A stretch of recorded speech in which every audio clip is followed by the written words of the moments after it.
So these are the four systems that I'll be running the DHT program on. Specifically, this is gonna be the server program, or more specifically the manager program. So I'm running the manager program on port 24,000, which is the port number that was assigned to us. Yes, awesome. Now let me run the client program on each of these three systems. Python client 3.py, Python 3 client.py, awesome, Python 3 client.py, Python 3 client.py. That's awesome. Now let me issue the register command. I have it already over here. Let me just Control C, Control V here.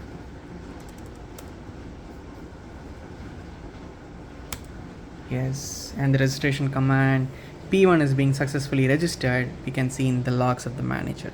Let me do the same thing for all the open terminals in three different systems. Control C over here. Let me do Control V. P2 is also registered.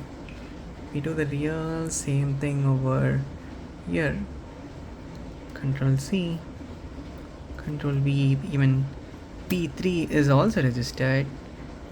We do the same thing for P4.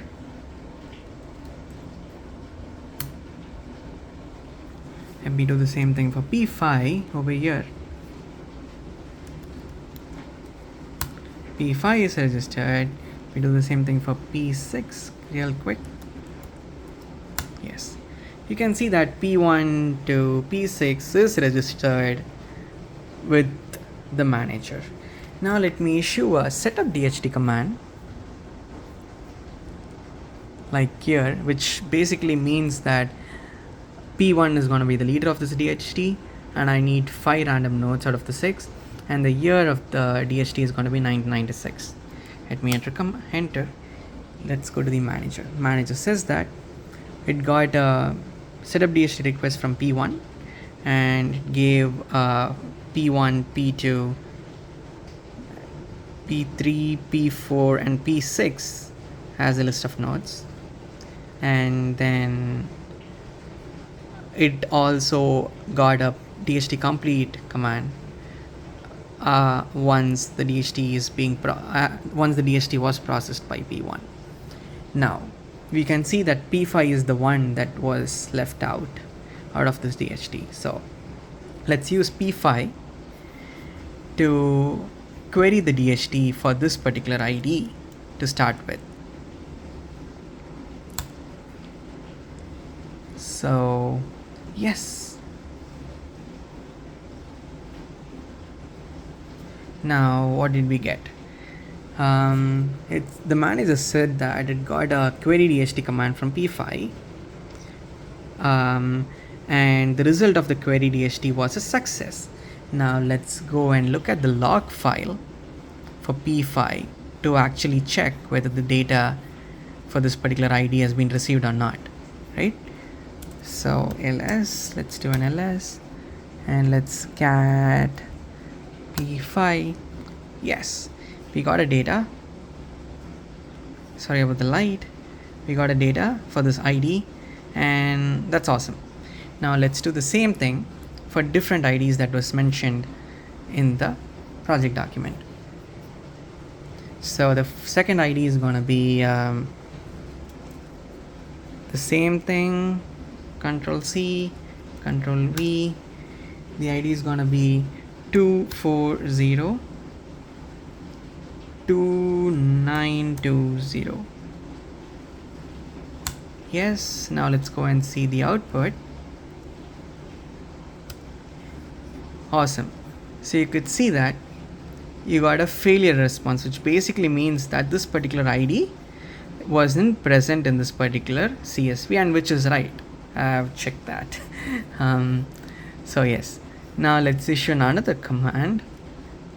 The next ID is 5539287. Let's go to the output now. Yes, 5539287, and we have the entire data with us. That's awesome.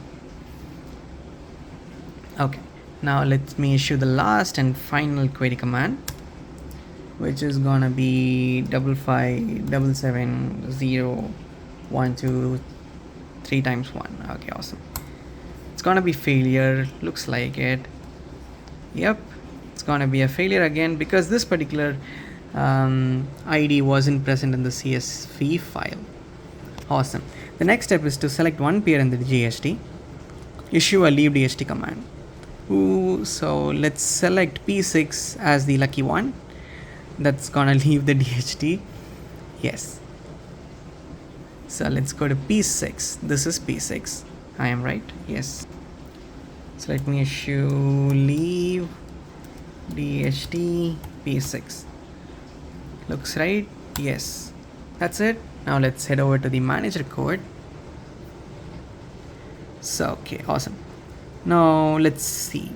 It says that it got a leave DHT command from P6, and it says that DHT request has been processed for P6 and the peer has been marked for removal from the DHT.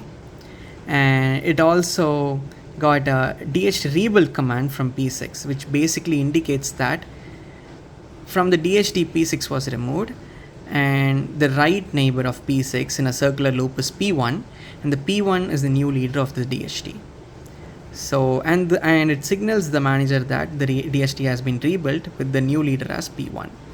Now, and the manager prints that the new leader assigned as P1, DHT rebuilt successfully, initiating peer removal of P6, new leader is P1. This is just for debug information, just to ensure that the P1 is the leader right now and P6 is marked free, which is awesome. Now, the next step is to actually issue at least one query command by the peer that left the DHT. Now let's go to P6 and issue a query command. Let's issue a valid ID itself. Let me print it here. Oh, I need to change the P6. Oh, sorry about that. Awesome. Now let's go to the log file. It's not the same log file. I need to change the P5 to P6. Awesome. We got the data. Yes. So now, what's the next step? Select one peer of the two outside of DHT to issue a join DHT command.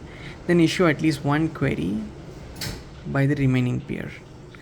Okay. Let me. So P5 was the one that got left out of by the DHT, right?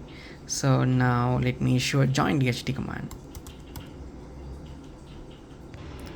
So it's gonna join the DHT with P5. I think it's right. Okay, let's head over to the manager code. Awesome. Awesome. Now it says that it got a join DHT command from P5, and the join DHT request has been accepted for P5. It's waiting for the DHT to be rebuilt. And the way that we have designed the protocol for join is that when P5 joins an existing network of DHT, the leader is unchanged. The leader is still P1 from the previous step.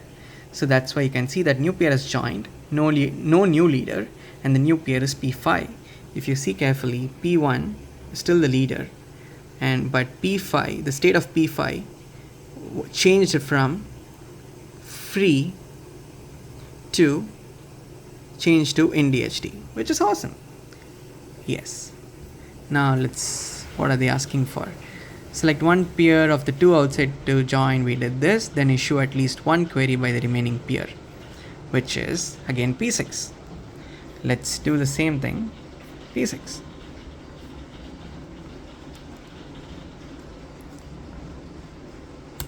Should get two outputs. You can see two outputs here, one here and one here, which is awesome. Yes, have the leader of the DHT issue a tear down DHT. So the leader is still P1. Let's head over to the P1 system. Let me issue a